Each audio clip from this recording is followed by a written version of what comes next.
welcome to another fiery episode of the platform, the Boardroom Experience. We're still coming to you with all the insight that you need to equip you for the future. Joining me today are 4 participants who are ready to receive guidance from an industry leader. And our champion today is a respected business leader whose career has been defined by innovation, strategic leadership, and the commitment to make sure that the telecommunications industry thrives. Now we get to meet our participants and get straight into the conversation with the MTN Chief Executive Officer, Mr. Jerry Soko, as he unpacks his experience and his journey as an industry leader. Hello, my name is Sibuko and I am from Manzini. Hello, my name is Semaswati. I'm currently based in Mbabane, Eswatini. Hello, my name is Mavuso. I am from Pixpic, but I stay in Mbabane. I'm Soko. I'm from Mbabane, Eswatini. Currently, I am an IT officer at Eswatini National Youth Council. I am a software engineer and entrepreneur. I'm currently serving as the managing director for HopMat. So I am currently in the marketing space, specifically the fintech industry. My current career is in information technology. I run an IT company called Think Network. Well, I chose this specific career path because it is one of the most exciting and challenging, and I love challenges. I chose technology because it has the power to solve real-world problems and it fits in the creativity space. So I didn't choose the specific career path. It's one of the things that God aligns you with and you just find yourself being passionate about. Why did I choose? So the reason I did that is because it's my passion. I love IT from a young age. From grade 7, I've been reading software engineering books, IT books. So it's what I love to do. So I turned it into a career.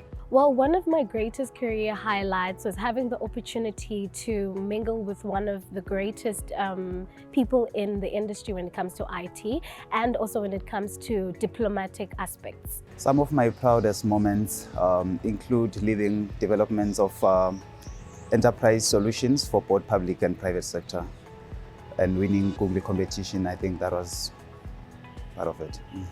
There's quite a lot, so I can't pinpoint one specific one, but if I'd bring it to the career that I'm currently in the workspace that I'm in, it would be being part of something bigger than myself because we're creating payments that are more convenient and affordable for Semaswati. Okay, I'm involved in a lot of projects such as CCTV training. I've trained about 73 locals in CCTV installations. Well, one of the greatest things that sparked my interest in IT is that there are no young women in IT. And that to me is a challenge itself. And I want to express how women also can do great things in the aspect of IT. What sparked my interest in this business was mostly seeing technology levels in other countries and hoping to bring it home. I'd say I'm currently into farming, which is outside of my career, and that has been also quite a journey, but that's a project that I'm currently working on. Well, I'm inspired by God, by my faith, and by the people that surround me. I try to surround myself with a lot of positive people and impactful individuals. I believe today I deserve to sit with one of the greatest leaders because I'm a young person who wants to be a leader herself. And I believe that I will have the opportunity to learn from one of the great leaders who have done amazing and game-changing things in today's time. I think I deserve to sit in today's table with the mentor because it's an opportunity for me to learn and also improve technology with industry successful, I think, expert.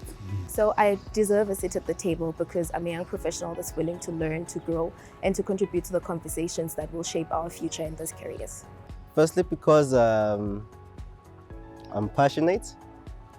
Secondly, because I think it will be of great benefits to me now and in the future. Especially, I'd love to learn from him. How did he get there? And what did he do differently? Because I also want to reach that level. Welcome to the table. Our guest today is a leader whose career has spanned some of Africa's most dynamic telecommunications markets. Speaking of, he has worked from finance to now the boardroom and leading Southern Africa and East Africa to greater heights. And now he is steering the MTN Eswatini ship into its next great chapter. Mr. Jerry Soko is a representation of a modern executive, African executive rather, who believes that leadership is not only defined by business performance, but the impact it has on its people and communities. And assisting me with this interactive conversation today, we do have young professionals, ambitious professionals, joining me today to ask the key questions and receive guidance from the CEO today. I'd like to welcome the participants firstly on the table. And then officially, I'd like to welcome you, our mentor for today. Welcome, Thank Mr. you Jerry. very much. Thank you, table. and welcome to MTN. Good Thank to have you. you guys here. Thank you so much. Real pleasure. Thank you so much. Firstly, I think collectively we'd like to congratulate you on your appointment as the Chief Executive Officer for MTN Eswatini. Thank you very much.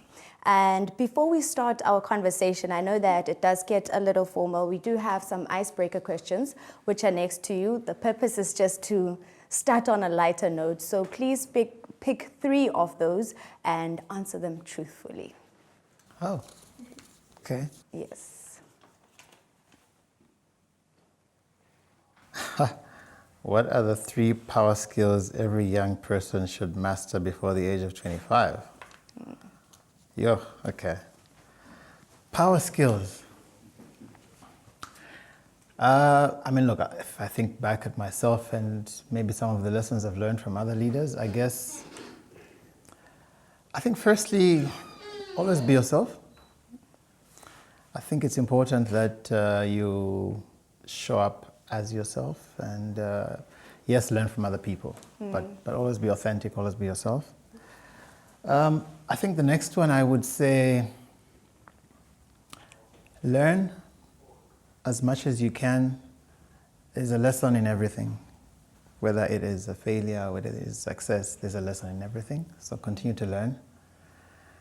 And I think the last one is really humility. I would say those are, at least from my experience, what I would say. Should I go to the next one? Yes, please. You guys are asking very difficult questions right at the beginning. What is the most valuable investment you have ever made in yourself? Having the right attitude, I think, has been something I've worked on over the years, and I think it's propelled me quite a bit with time. And the last one, okay, let's go with this. Remote work, office work, which do you prefer? It's someone at MTN to ask you guys to ask this one. No. I prefer office for the simple reason that interacting with people is always great. It builds culture. Remote work has its place for sure, and I think it's good to have some moments to yourself as well. But interacting with people is always better for me. Face-to-face sort of interactions are always better. Yeah. I know that some people would beg to differ because, it's always better being at home, but I totally concur with you. And now, just getting straight into the conversation, one notable fact about you is obviously that you have worked across different African markets, and you've been a senior executive for as long as, for the longest time. What defining leadership lessons have shaped the executive that you are today? And what advice would you give to these young people, especially who aspire to lead global organizations of global significance? Yeah, no, thanks for that question. And yeah, it has been a privilege, certainly for me over the years to have had experience in other markets. But if I could speak to a leadership lesson over the time has been, I would say, resilience. Working in different countries has really shown me how different markets face very different problems. There's cultural nuances. I've worked in markets where there's some kind of disturbance or war, if you like. Resilience for me has been the biggest lesson, and the reason for that is, you see, talent gets you in the room. Education gets you in the room. Along the way, there'll be failures, right? Resilience is about how you emerge from what you would consider a failure. And resilience is what takes you to the next level. It builds your character and it helps you continue to emerge stronger and stronger. So if there's one that I've learned, I would say resilience. Okay. And as mentioned before this conversation, we have 4 young participants. I think they are well aligned to some of the work that you have done, and they'll be helping me in having this conversation, or asking the key questions rather, and receiving guidance from you throughout the conversation.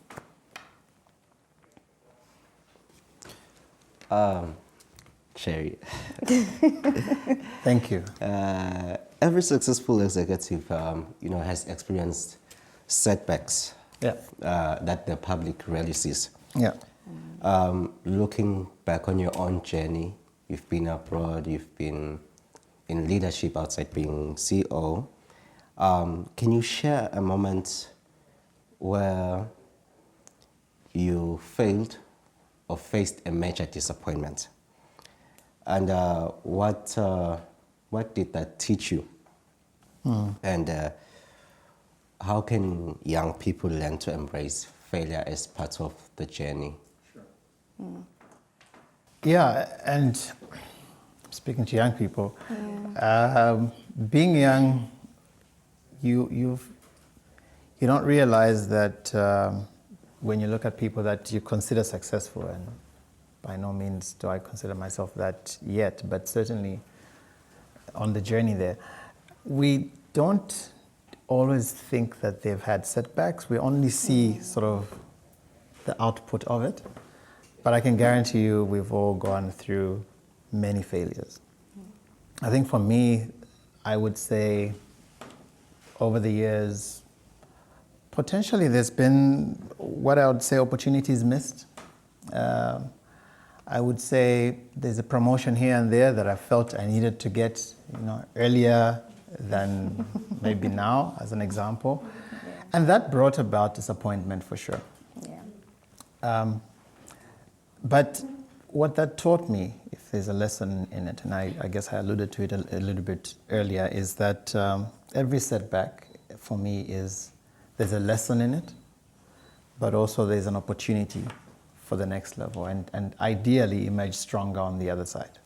Okay. So failures are lessons for us to know how not to do something, and then how to then improve on it going forward and emerge stronger. So there's a lesson, there's an opportunity, and of course emerging stronger on the other side. Okay, thank you so much for that. It's a pleasure to learn from someone with so much experience. And with that much experience, we understand that leadership often requires making difficult decisions that affect employees, customers, and communities. How do you personally approach decision making under pressure while maintaining integrity and empathy? Yeah, look, decision making is not an easy thing. Sure. I was a young manager once when I was asked to act my boss was the chief accountant. And one of the things he said to me when he was leaving, well, firstly he says, "You'll be acting while I'm away." He was gone for 2 weeks. And one of the things he said to me, which might sound harsh, Sure. but he said, "Make the decisions,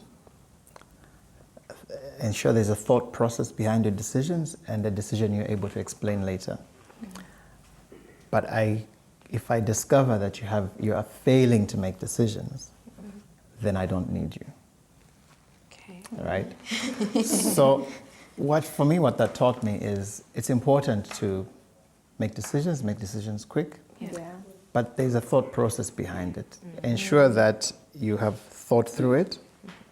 Ensure that you're able to explain this decision on the basis of certain information that you have. Okay. Because whether it's the wrong decision or the right decision, your thought process around it is going to teach you why it was the right thing or why it was the wrong thing. Yeah. So ensure that you've got enough information. You might not always have sufficient information, but certainly you've got enough information to make a decision. Yeah. What is the outcome you're looking for? And what is the thought process behind arriving at the decision? And then, should it be a wrong decision, learn from it. If it's the right decision, then great, but ideally, the decision must be made. And you will never have a finite, amount of time to make decisions. Thank you. Thank you, Sherry. Many people believe career success is determined solely by qualifications and hard work. Yet, trusted relationships and professional networks often open doors that qualifications alone cannot. Yeah. What advice would you give young people about meaningful networks through your experience? Yeah, look, as I said earlier, qualification gets you in the room. What keeps you in the room is mostly your character. The combination between the qualification and how you show up and the lessons you learn and how you interact with people is what propels you for the next level. You will join, if you think about, I'm an accountant, so if you think about the finance department, not everyone makes it to the CFO. And it's not because other people are better than others because they have a better qualification or they're more intelligent. Normally, it's just the character, how you show up, how you continue to improve yourself, how you continue to learn from the people around you. And it's not just about learning. If you're an accountant, you just don't learn from accountants. Learn from marketing people, learn from, that's how you understand how a business operates. Because what makes a successful person is not the best IT person or the best marketer or the best accountant. It's the one who takes the time to learn how an organization operates. And that teaches you continuously where you need to improve yourself. Yeah. Wow. That's actually beautiful and powerful. Now, as someone who has recruited and developed a lot of talent throughout your journey, what immediately distinguishes an exceptional young professional? Now, going beyond qualifications, what qualities does a young person have to possess to be part of your team? I think curiosity. It's a little bit linked to the previous question, but if you're continuously curious, it sets you up for more learning. My own example, working in finance, I've done many things in finance, but at some point I was an analyst looking after reporting. When I started doing a particular report, I didn't believe in doing the same report in the same way, delivering it at the same time more than 3 times. First time, I'll take the report as it is. The second time, I'm asking myself, what other improvements can I make? The third time, I'm producing a new report with the same information. And then the next is to understand how much, if my boss says it's due on the 5th of every month at 5 o'clock, I want to start to deliver it at 4 o'clock. And then I start to ask myself, what does my boss need this report for? And then you start to continue to improve on it. It's like that curious mind that is always thinking how best or how much better can this thing be. Sometimes you even change the format. It used to be a table, you produce the same information in a graph. It's that curiosity that says, what is the value I bring to this organization and how much it's about living this thing better than you found it. So curiosity will always make you stand out from the rest. Yeah. And hearing you speak, I get a clear reflection rather of the person, that you are in your personal life and the discipline that you carry throughout your work and your personal life. Many young professionals are entrepreneurs nowadays, such as the man sitting on my far right, and as you came in here, he was asked to test the CEO's mic, and he was like, yeah, I'm the next CEO. And which just shows that many of these young professionals aspire to become the next CEOs. Looking back, what are some of the personal disciplines, habits, and daily routines that contributed to your leadership journey? So what I do generally, and this is something I've done over the years, is when I start my day, I would check, while I'm still in bed, I'll ask myself, what am I doing that day? Okay. So like now I'll check my calendar and look at, what meetings do I have, what else do I need to do, and then I'll think through what am I trying to achieve that particular day. And then I'll go through the motions, and there's other things that pop up, and maybe you find that there's something you needed to do that you didn't do. But I'll do that reflection at the end of the day. So on a day-to-day basis, I'll start with a reflection of what I want to do that day, and I'll end with a reflection of what did I manage to do and what have I not been able to do. I think for me, those are the characteristics that, whether you're a student studying or someone working, you're an entrepreneur building a business, what are you trying to achieve on a particular day, in a particular week, and do an introspection or a reflection of, did I achieve it? And did I better manage my time? Did I not manage my time? How much better can I do this? So it's always about that sort of being really, knowing what you want to do, being focused on it, and the reflection on, did you manage to achieve it or not? Thank you. Oh. Be focused. I heard that. You've lived and worked in different countries across Africa, and you have had the opportunity to experience diverse cultures, diverse business environments. From your perspective, what untapped opportunities does Eswatini have, and what lesson can we borrow from other African markets to accelerate the country's economic transformation? It's a great question. Yes, have worked across the African continent. We always say Africa is opportunity. Where Africa's lagged behind previously is that we've been a consumer of technology.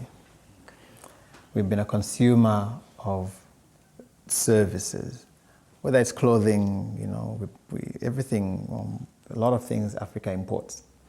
And it's because of that Africa has lagged behind, not only in development, but in jobs. Today we talk about jobs, employment problem across the African continent. It's because we're importing cars, we're importing so many things, right? So that's where Africa has, for me, sort of was left behind. Where is the opportunity today? Africa has the youngest population, which means that if we position ourselves particularly around digital skills, we are the ones with the real talent going forward. The young population that Africa has will be the biggest consumer of digital services in the coming years. So being digital savvy today is what will propel Africa for the next big leap. And this is probably the digital space that's emerging today is probably the biggest opportunity that Africa should not miss. And so that in future, we're not the consumers of digital services.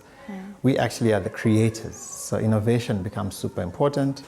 And I think the digital economy that's emerging today is what Africa should ensure that we're not left behind and we're not, in tomorrow's world, the consumers of digital services or content. Fintech as an example. Africa is a good example of how fintech can be accelerated. Many countries, whether it's in Europe or in the northern hemisphere, are seeing how fintech has emerged in Africa. And we are sort of, digital inclusion or financial inclusion has spread quite a bit in Africa from the event of how the digital economy in Africa has evolved over the years. That is quite insightful, and thank you for that. Many talented young professionals and youth in general normally talk about leaving the country, and some have already left. So, having worked across several African countries, do you believe Africa and Eswatini in particular offers better opportunity for ambitious young people? And what would you say to a young person who believes success can only be found outside of Africa? So it's an interesting question. Puts you on the firing line. In many respects, but at least I've stayed in Africa. Look, yes, opportunities beyond one's own borders will always be there, but I still believe that we need to see and harness our own sort of what opportunities lie in our own markets. For me, again, as I said earlier, I was privileged to work for an organization such as MTN that people move around from country to country. We've had people from Zambia move to SA, we've got people from Ghana moving to Zambia, we've got people from Eswatini moving to other markets. So fortunate to be part of such a group such as that. But there's not many companies out there that offer that opportunity. So how do we then ensure that within our own markets we still have sufficient, call it, opportunities for young people? I think the digital world we're in today offers exactly that. And depending on where the investment goes, investing in the digital space today, investing in innovation, investing in entrepreneurship is the next big thing that will provide employment in Africa. And that's why it's super important that we invest in technology today that supports that growth, that supports those entrepreneurs, that supports the next big leap in terms of the economic growth. Technology was previously just an enabler in technology as an industry. Technology today is, or digital technology for that matter, is an economic industry on its own. So that's really where we need to ensure that using technology to create the next big leap in economies and create employment is really where we need to harness that growth. Okay. Thank you. The recently published State of the Youth report highlights some challenges facing young people of Eswatini, including high unemployment, limited economic opportunities, and the barriers to entrepreneurship. As the CEO of the leading technology company as one of the leading technology company in Eswatini, what role should the private sector play in responding to these findings? And more importantly, how can organizations like MTN help turn these challenges into opportunities for young people? Yeah. Look, businesses create employment, they develop talent, but at the same time, they provide skills and stimulate the next level of growth. The public sector or government ensures that there's an environment for businesses to grow by attracting investment. That investment, the question is, where does that investment go? In today's world, innovation is going to be super important for us to ensure that the next phase of growth is there. Investing in the levels, in what is relevant in today's world is what propels growth. If you think about Eswatini, for instance, one of the things that excites me the most is that first we have a young population that is digital savvy. I keep saying Eswatini, unlike many African countries, has a smartphone penetration of around 80%, which means it's a market ripe for digital content. MTN specifically, we are investing in innovative products. Recently, we launched the Content Hub. For us, the Content Hub was about, it's a product for sure, but it's about the young people in this room, the young people out there, musicians, creatives, someone sitting in their bedroom and creating some content who can upload it on this platform and start to earn a living. But remember, in today's world, you can post content today that is not only consumed by Eswatini, because people look at Eswatini as a small country, Yeah. but your content today can be viewed in Zambia, in Rwanda, and that's income that was yesterday not available to young people. And so that's where the next level of where innovation would take the next level of jobs, of creating employment, of creating earnings, and how the economy starts to expand. And that's why for us, we're quite passionate about the industry we're in. We keep investing in technology that will continue to propel the digital economy, and we're quite excited about that. Wow, that's actually amazing. And when we look into technology, technology is transforming every industry. Yeah. But when you look into the next decade, what are the skills, competencies, and also personal qualities a young Liswati has to possess in order for them to be competitive and relevant in the industry? So there's what's previously there was only the technical skills that we used to learn in tertiary that were important, get you into the job industry, or for those that went into entrepreneurship, they did that. The world has moved quite a bit, and the advent of AI is one thing that's super important. That is why one of the things, again, as MTN we're excited about is that we're investing in what we're calling digital skills. Supporting digital skills and investing in it, investing in STEM, which I'm sure you're quite passionate about, is what propels young people to be ready for the next phase. So the tertiary or the technical skills you've learned, plus ensuring that you have the digital skills needed for the next phase of being relevant in the economy, is what will really start to separate us from the next market. Again, for me, if I think about Eswatini, I think if we capture this phase of being innovative, being very digital savvy, and capturing what do people use the digital world today, we can actually position ourselves as a market that other markets start to learn from. But we have to create that environment where innovation is harnessed here, where companies can set up test beds for different technologies and learn from what you'd previously have considered a small market, and if we can then start to export those test beds of skills and technologies in Eswatini, I think we're positioned for the next phase. Thank you so much for sharing that, and thank you for a very successful first session of questions. I think that we were all enlightened by some of the things that Mr. Jerry was sharing. Right now, we will be taking a short commercial break. When we return, we'll obviously be learning more about developing the right mindset to take on a leadership opportunity, but that is only when we return.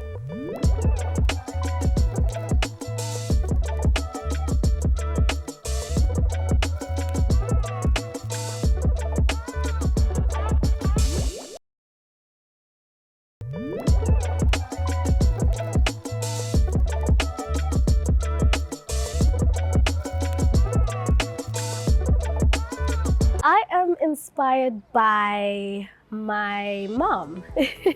I'm inspired by my mom. She's a strong woman who has been able to handle tough and challenging aspects in life.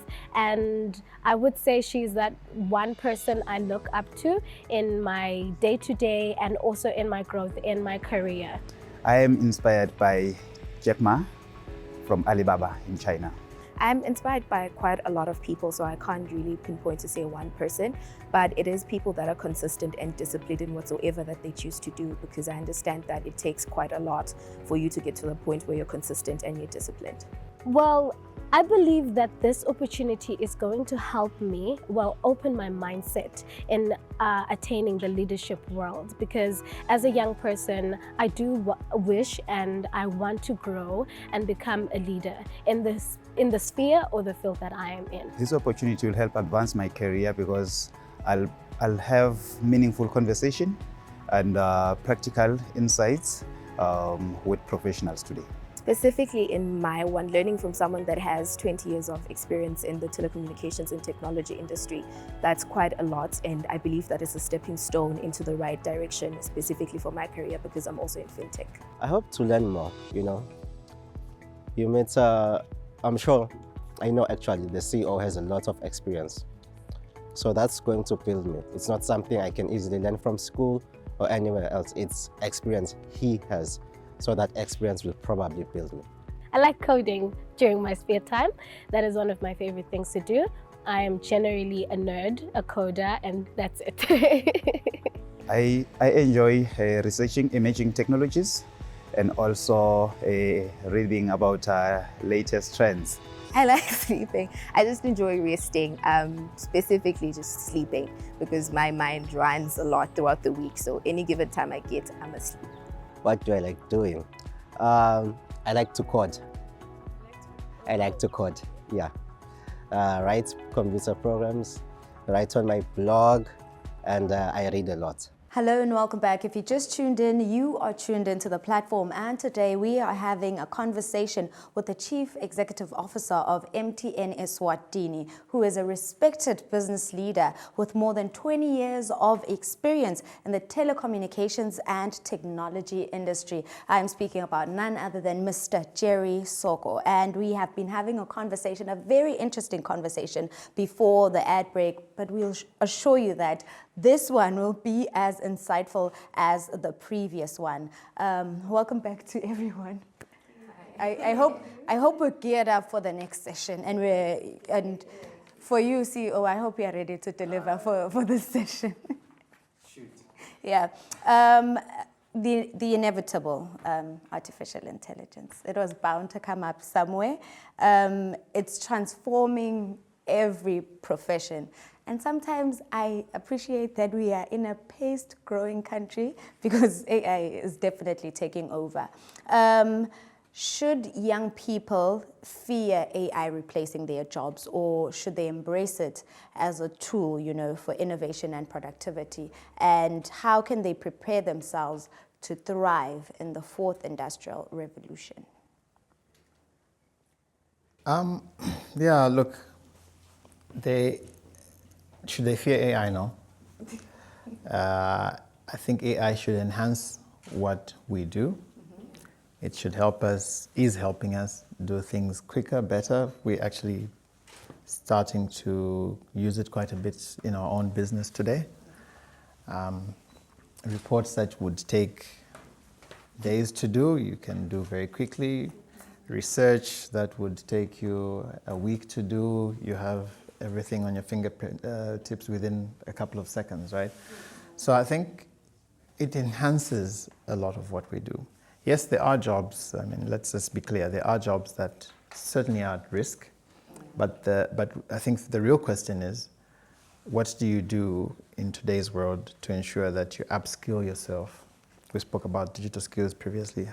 You upskill yourself quickly to see how AI can still enhance what you're doing currently. So for me, it's about taking the advantages of AI to enhance what we're doing. The future belongs to those who use human skills, creativity, and technology for the next phase of their own career growth, for the next phase of business growth. That's wonderful and informative. Yeah. So, financial inclusion has become one of the biggest drivers of economic growth across Africa. Yeah.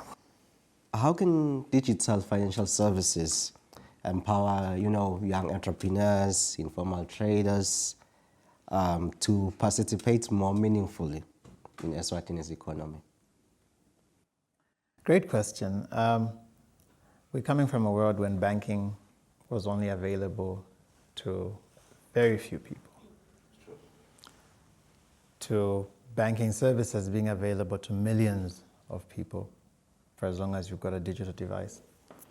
So technology has propelled access to financial services. People today on their phones can receive a loan.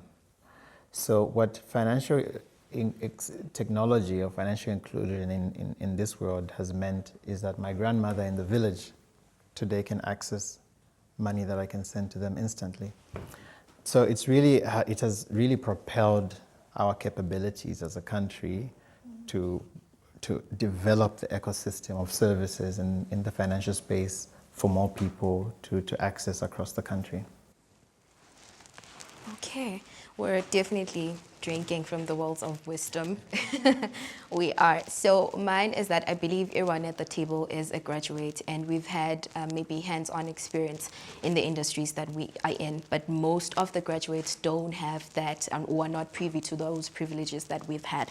Does MTN Eswatini offer graduate trainee programs, mentorship initiatives, and what advice would you give to graduates that are seeking opportunities within the technology and telecommunications industry? Simple answer is yes. We do offer graduate programs. We currently have graduates. I met them a few weeks ago, 2-3 weeks ago. So we currently have them. The program continues. I think young people should just, those that are not aware of the program, should just reach out to us and just to understand how it works. Yeah. And the advice is really that just put your hand out there, be the best at what you do. Because the people that get these opportunities are the ones that show up. Remember, your schools as well will say who in the room is ready for this program. So it's really about how you show up. And yeah, but the program is there, it's running quite successfully. And as MTN, we're actually quite proud that many people in Eswatini have gone through that program. We have people today who are senior people in this organization that have gone through the same program. Thank you. Technical skills may get someone hired. And CEO, you've mentioned that character often determines how far one can go. In your experience, can integrity, humility, and accountability outweigh experience or qualification? Character over anything else. As I said, experience, qualifications are great. They open the door for you. But your character can get you out of the door still. You have to combine the two for you to not only stay in the room, but propel your own growth.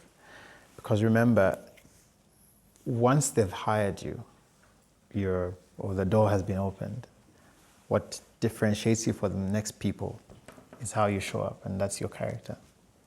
So character certainly is a super important skill that we must all harness and develop over time. That's very interesting, CEO. So normally success often begins with mindset before it is reflected in achievements. In your experience, what are the limiting beliefs that prevent young people from unleashing their full potential?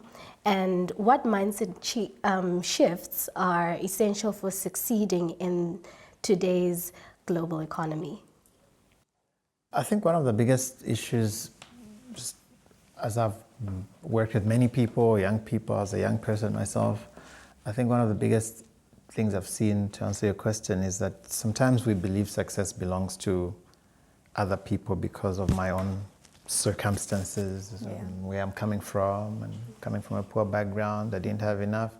Yes, there are barriers sometimes for success, but believing that you can do it is still the mindset that we must all have.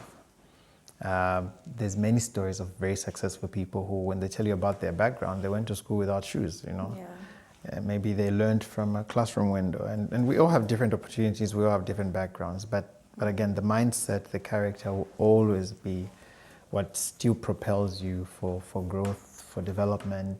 People sometimes will pay for you simply because they realize that you've got the right energy, the right character, and they'll say, I've seen you, I will help you to develop. That's, yeah. And, one notable thing is that MTN has gone beyond telecommunications with its partnership with the Lu Commission during the 21 days of Yellow Care. Congratulations on that. That is very commendable.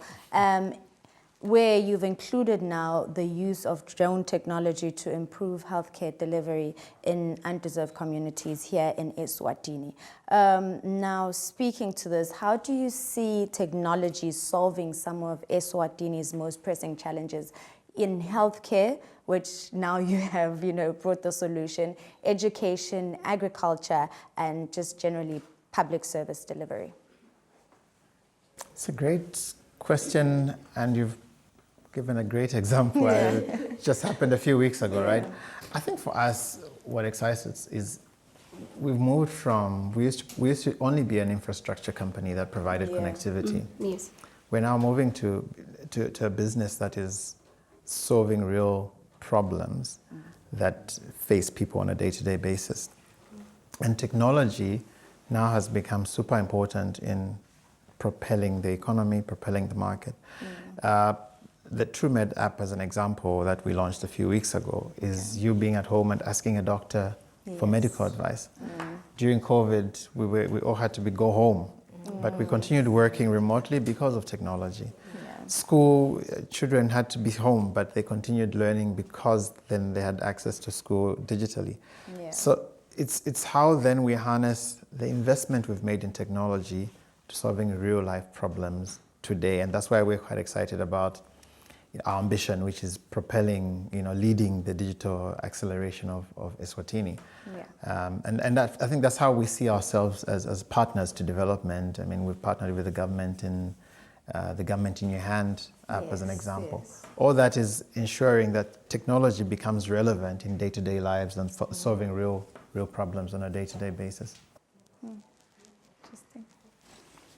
That's wonderful. The MTN Content Hub.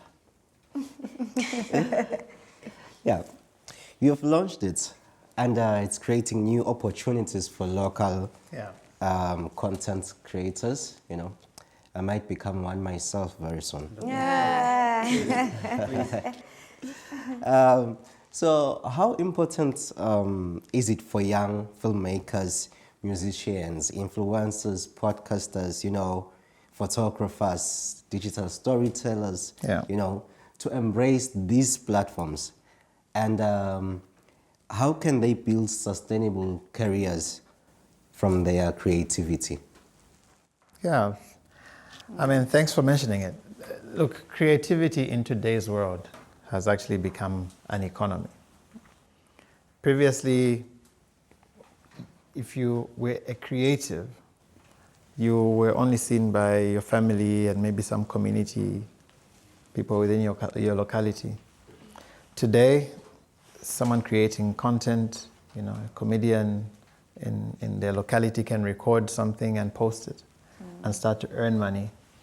So the Content Hub for us is how we're saying, here is a platform where people sitting in their own locality can upload content that instantly is available to the entire population in Eswatini, but guess what?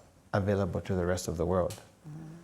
So someone sitting in Hlangano with uploading their content that is not only available to the 1.3 or so million people in Eswatini, it's available to 1.3 or 4 billion people in Africa and the rest of the world. That for us is, excites us on how then young people especially can suddenly have access to the global economy to sell their own content. Sure. My next one would be about money.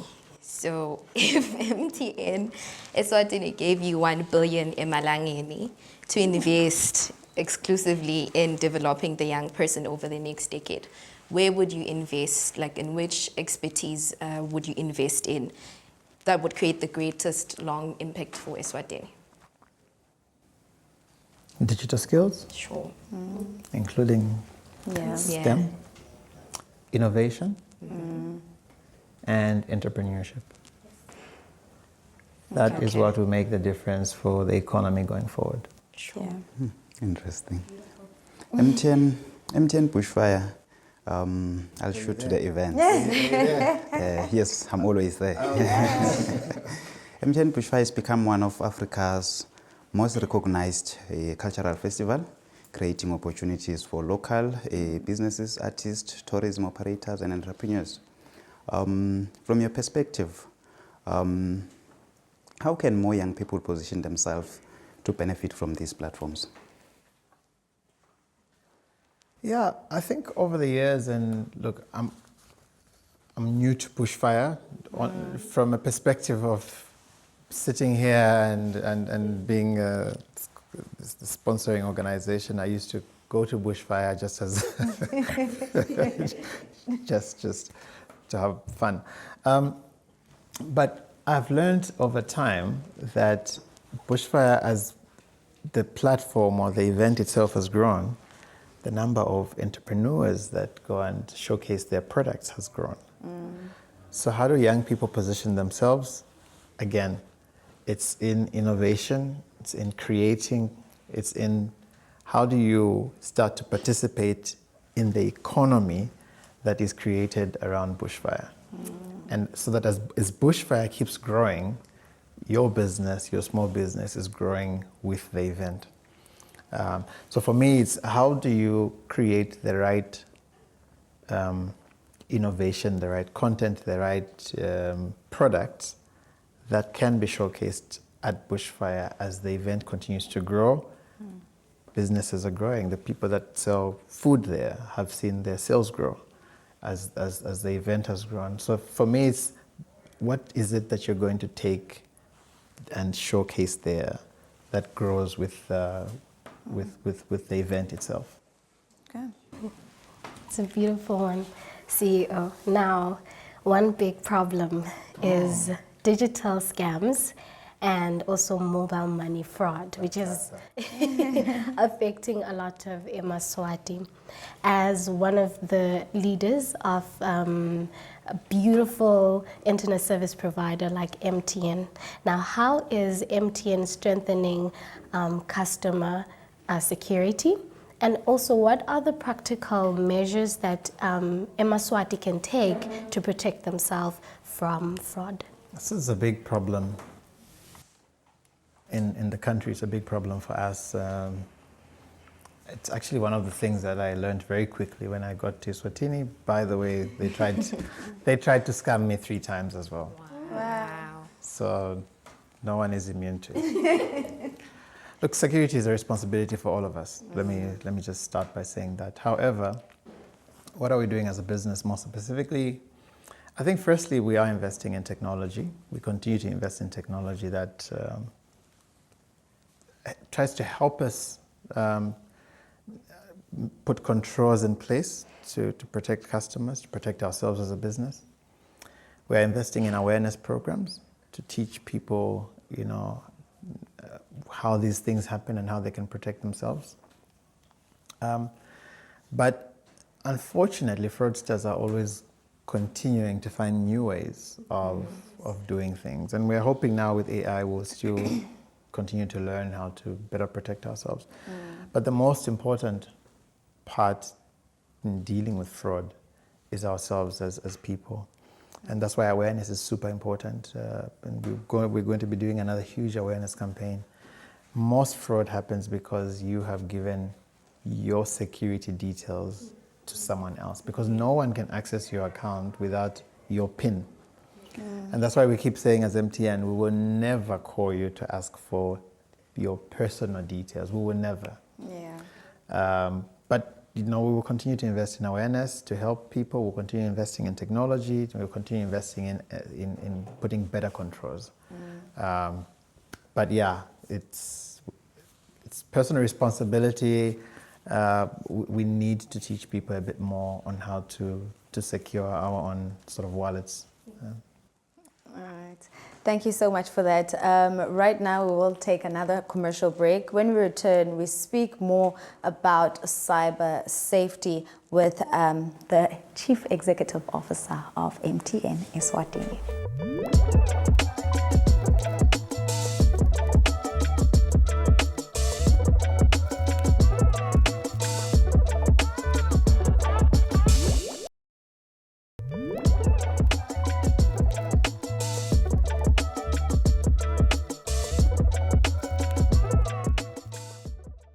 Well, as I view the young people of Eswatini, I view them as very ambitious. Luckily, I work with an initiative that works with young people firsthand.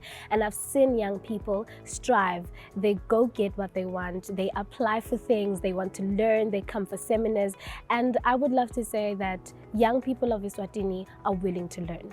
Young people from Eswatini are talented, innovative and creative, more especially if they offer the right tools.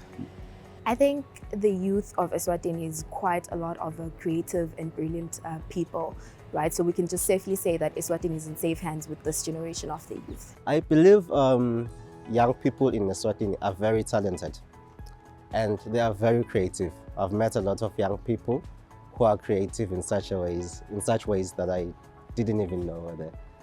I think that talent needs to be sort of embraced or groomed in a way. So I believe we are very talented. My future goals and aspirations as a young person is to firstly grow emotionally and mentally, which is very important, and more especially in the field I am in. And I also look forward into building more skills in the IT space because it is one of the most challenging but amazing spaces, and it has a lot of opportunities. And the only way to get those opportunities is by me growing myself academically, emotionally, and also just physically, because it's also a very hectic environment. I want to see the country advancing mostly in AI, using the latest technologies, and also have something that we can show the world that we have as a country. Quite a lot, but safe to say that I aspire to also be in the leadership roles in the next few years. What are my future goals? Well, to turn Think Network into a global company, such as like Microsoft. Hello and welcome back to the platform. We're continuing to empower the youth of Eswatini, and we hope that you are inspired by this conversation and receiving all the insights that you need through the experience of the CEO of MTN Eswatini. And right now, CEO, we're moving on to, earlier on, before the break, you spoke about Bofakata. And now we're continuing the conversation around cyber safety. With the increasing digital connectivity comes greater responsibility around cyber safety. What role should now, you spoke about what MTN is doing, but what role should schools, parents, businesses, and government play in digital literacy and responsible online behavior among young people? Yeah, look, it's a huge concern for us. I mean, we invest in tools for sure. Yeah. What's the responsibility for society as a whole? Responsible use. We see cyberbullying has become a big issue. We see people not caring about the next person on some of the things that they post. It's really about being, let's call it empathetic to the next person on how we use the internet, how we use the digital tools. So I think awareness programs should continue. We have invested in a huge awareness program ourselves as MTN, but of course society at large should. For me, it's about being empathetic for the next person and not using the technology particularly to bully people, or certainly ensuring that we keep young people safe out there. And as I said, we invest in tools, but more awareness from parents and from the wider society as a whole is required. Okay. Okay, it's wonderful. One of MTN's core values is enabling the benefits of a modern, connected life. Beyond providing network services, how do you envision MTN contributing to Eswatini's long-term digital transformation and economic goals? Yeah, look, I think when a community grows, the country grows. What we believe in as MTN is that everyone deserves the benefits of a modern connected life. And that's why we've been firstly deliberate at investing the connectivity. And as I said, we're now sort of looking at enabling the digital world. So digital transformation is front and center for us. We have the ambition and belief that we're Eswatini's digital life partner. That is why you're seeing us develop and launch digital services. Financial inclusion, Momo, we keep bringing more services. Momo started as sending money, receiving money. Today you can pay for bills, you can pay for your school, you can go into a shop and pay for products. It's really about ensuring that this economy, everyone has access to digital services, whether it is content or watching something, whether you're buying something, whether it is medical health care. It's all how do we enable the digital economy of Eswatini, and we're really super proud that we've been pioneers in Eswatini, and we'll continue to be pioneers in that respect. I think that makes so much sense. Corporate social investment, it's no longer about giving back, but creating sustainable impact. How does MTN know what type of businesses to invest in or support, and what role should businesses play in shaping the future of young people beyond commercial success? I think for us, we really, firstly, we're part of the community. Sure. Right? Being part of the community means understanding what are the challenges in a community. We also deliberate to look ahead, you know. The reason today MTN is providing free digital skills is because we realize that young people will need digital skills into the future. You can train as an accountant. If you don't have digital skills, you will not make it in tomorrow's world. So we are investing in the areas where we believe are big requirements in communities. The 21 days of yellow care recently was about healthcare. An economy, a society needs to be healthy for the economy to grow. Digital skills are required for the economy to grow. That's the thinking behind where we put money, where we invest. It's really about impact, and where would the most impact be to continue to support the growth of the economy. Okay. Interesting. I think my question is a hot one. I'm scared. You should be. When history reflects your tenure as the Chief Executive Officer of MTN Eswatini, what lasting impact do you hope to leave, not only for the organization, but the country's digital economy and the lives of ordinary Semaswati? Yeah. Look, I think the one thing I hope not to be measured on necessarily from a legacy perspective, if you like, is KPIs, like profitability or revenue. I think that's a given. I prefer to, and I hope that it will be one of leaving the people in MTN to begin with better than I found them, from a growth perspective, that I've helped mentor people to develop to be the next leaders of this business. Into the wider society, hopefully that MTN will be seen as a business that has propelled the digital economy, that has led the digital advancement of Eswatini, that has really contributed to the digital economic growth of Eswatini.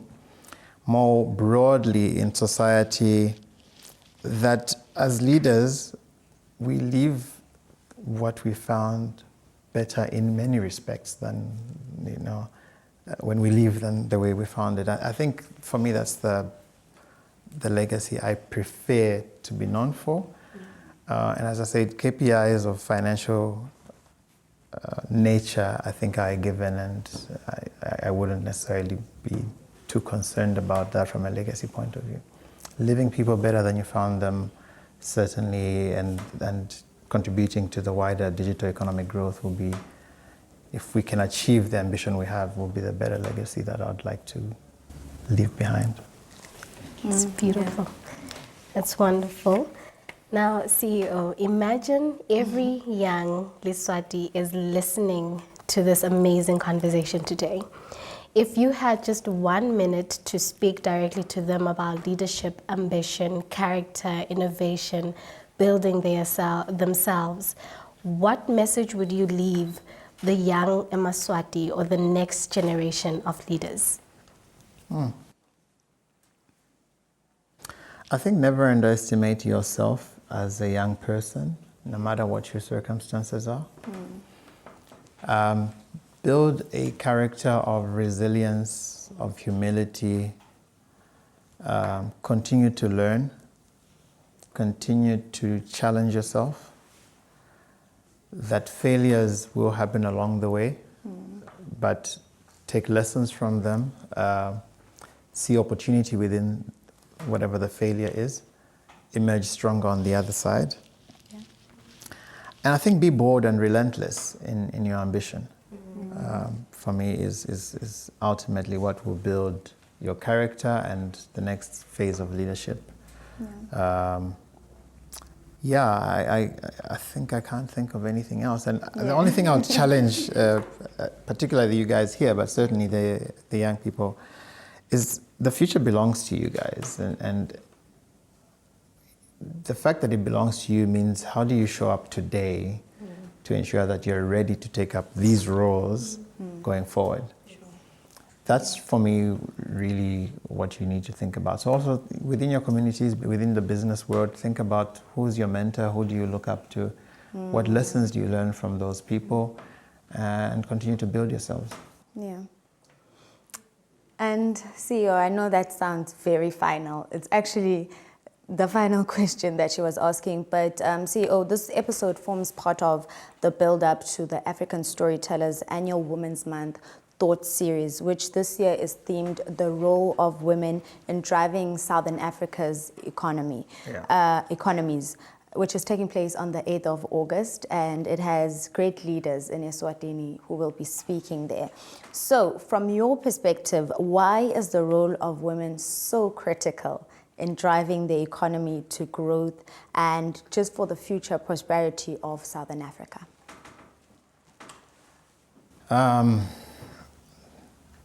Look, there is a saying I love to quote. It's a leadership saying, but I'll explain it later. It's attributed to a former president of the US. I don't know if it's him or not, so don't crucify me if it's not, but it's widely attributed to him. It says nobody cares how much you know until they know how much you care. So wherever you are, firstly, just care for people, understand, be empathetic. And then when they understand and feel your empathy and your care, they actually show up and you start to build together. I think the role for women, if I just look at the role they play in our communities, is one of care, it's one of empathy, it's one of building. And we learn from that that communities are built through empathy, through caring, through looking out for each other.